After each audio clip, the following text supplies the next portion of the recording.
गुजरावाला में ऑपोजिशन इत्तेहाद पीडीएम का power show. जलसागाह में स्टेज पर पीडीएम की मरकजी कयादत मौजूद।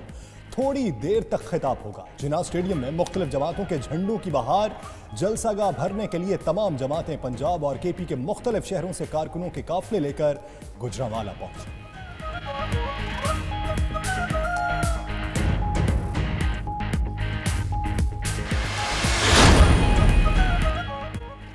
जलसों से कुछ नहीं होता, फिक्र ना करें, अपोजिशन को अहमियत देने की कोई ज़रूरत नहीं।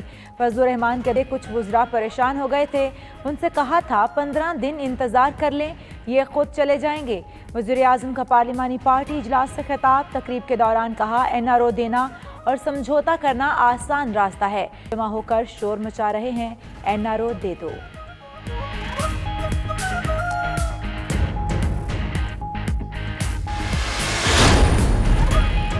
इमरान खान बताएं आटा, चीनी, घी महंगा क्यों है।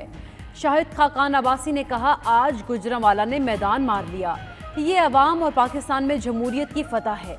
राजा परवेज अशरफ ने कहा जमहूरियत का नारा लगाया, हुकूमत यहाँ आकर देख ले कितने बंदे हैं, जब असल मालिक आए तो किराएदारों को भागना पड़ता है। एहसन इकबाल ने कहा हमने अंधेरे खत्म कर दी। ख्वाजा आसिफ बोले इक़्तिदार छोड़ दें।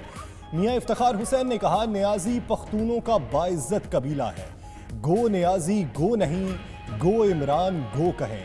साजिद मीर ने कहा अवामी रेफरेंडम से साबित हो चुका इमरान खान को अब जाना होगा। क्या नून लीग ने अपने बयानिए पर यूटर्न ले लिया। जलसे में मौलाना और नून लीग का एक बार फिर मुख्तलिफ बयानिया। लीगी रहनुमा मोहम्मद जुबैर कहते हैं उनका हदफ सिर्फ इमरान खान है, जबकि मौलाना फजलुर रहमान का हदफ तनकीद आज भी इदारे हैं।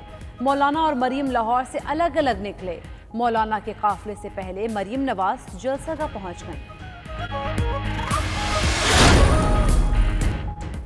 स्टेडियम भरने के चैलेंज में मेरी जीत हुई। वफाकी वज़ीर इत्तलात शिबली फराज ने कहा नवाज शरीफ बाहर बैठकर तहरीक चलाना चाहते हैं। पीडीएम का पहला जलसा ऐसा है तो आगे क्या होगा। फैसल जावेद ने कहा 11 पार्टीज मिलकर भी कुछ नहीं कर सकी।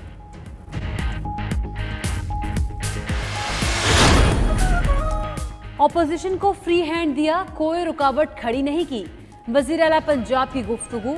वजीर कानून राजा बशारत ने कहा SOPs के पर एक्शन होगा। फयाज चौहान बोले कंटेनर्स ऑपोजिशन की सिक्योरिटी के लिए लगाए गए। फवाद चौधरी ने ट्वीट किया भानमती ने कुंबा जोड़ा, कहीं की ईंट कहीं का रोड़ा।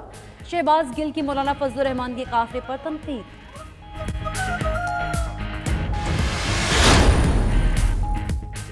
लंदन में हसन नवाज के दफ्तर के बाहर PTI के कारकुनों की बड़ी तादाद जमा हुई तो नून लीगी कारकुन भी दफ्तर के बाहर पहुंच गए। नून लीग और PTI कारकुनों की नारेबाजी।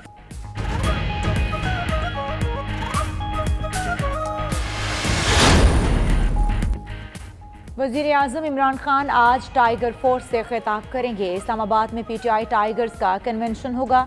उस्मान डार ने टाइगर फोर्स को पीस की पासदारी की हिदायत कर दी। मजीद बोले महंगाई और ज़ख़ीरा अंदोज़ी पर भी बात होगी।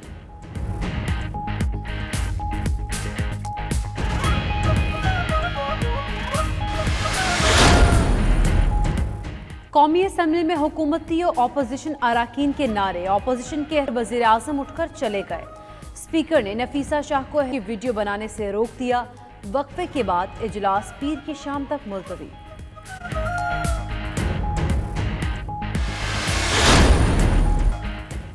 और T20 के सेमीफाइनल में पहुंच गई है सदन पंजाब ने 162 रन का हदफ 11वें ओवर में हासिल कर लिया। सोहेब मकसूद ने 29 गेंदों पर 4 छक्कों की मदद से 81 रन बनाए। पहले मैच में नॉर्दर्न ने खैबर पख्तूनख्वा की टीम को 11 रन से शिकस्त दे दी।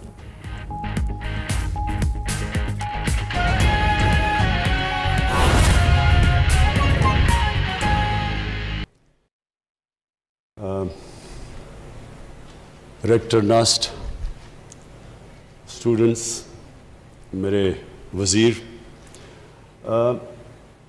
मैं सबसे पहले तो अपनी खुशी का इजहार करना चाहता हूँ कि मेरे दिसंबर में आने से और अब तक एक कम से कम नास्ट ने वो चीज़ प्रोड्यूस की जो बड़ी बुनियादी चीज़ है, दुनिया में सबसे ज़्यादा और पाकिस्तान में भी जो लोग मरते हैं वो हार्ट डिजीज़ से मरते हैं, और अनफॉर्चुनेटली वो बड़ा महंगा इलाज है।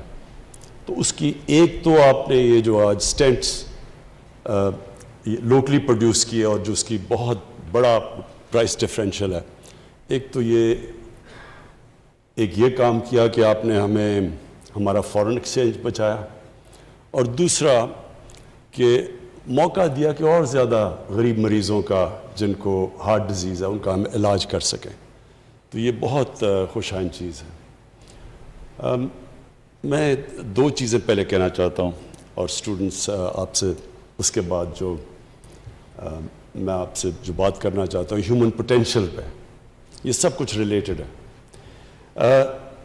जो प्रॉब्लम पाकिस्तान का सबसे बड़ा प्रॉब्लम मैं फेस करता हूँ वो एक माइंडसेट है। तब्दीली पहले जहन के अंदर तब्दीली आती है, फिर ज़मीन पे आती है। हमारा जो माइंडसेट जब से ये 2 साल में मैं देख रहा हूँ, जो हमारे गवर्नमेंट के इदारे बन चुके हैं, जिस तरह हमारी गवर्नमेंट फंक्शन करती है, वो एक बिल्कुल कोई कनेक्शन नहीं है कि पाकिस्तान ने जाना किस तरफ है, गवर्नमेंट का क्या रोल है, गवर्नमेंट के डिफरेंट इदारों का आपस में क्या कोऑर्डिनेशन होनी चाहिए।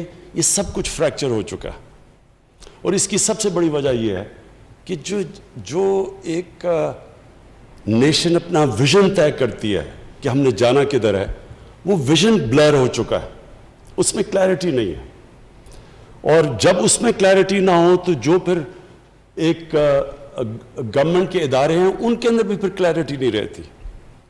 देखिए सबसे बड़ा प्रॉब्लम हमारा इस वक्त क्या है, जो अगर मैं एक प्रॉब्लम बताऊं जो सबसे बड़ा हमारा प्रॉब्लम ये है कि कभी भी कोई मुल्क आगे बढ़ ही नहीं सकता जिसकी जब 2 साल पहले हमें गवर्नमेंट मिली तो 60 अरब डॉलर की उसकी इंपोर्ट्स हों और उसकी एक्सपोर्ट्स 20 अरब डॉलर की हों, और 20 अरब डॉलर भी 25 अरब डॉलर से 20 अरब डॉलर पे आई हो, यानी इंपोर्ट कम हो गई, एक्सपोर्ट कम हो गई हो पहले से।